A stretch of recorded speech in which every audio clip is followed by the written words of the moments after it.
আসসালামু আলাইকুম।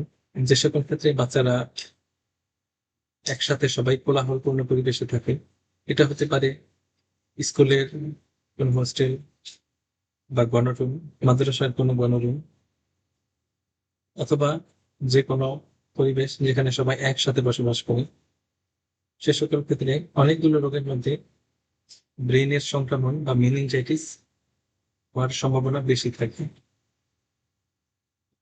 এবং সেক্ষেত্রে মেনিনজাইটিস অনেকগুলো জীবাণু দ্বারাই হয়।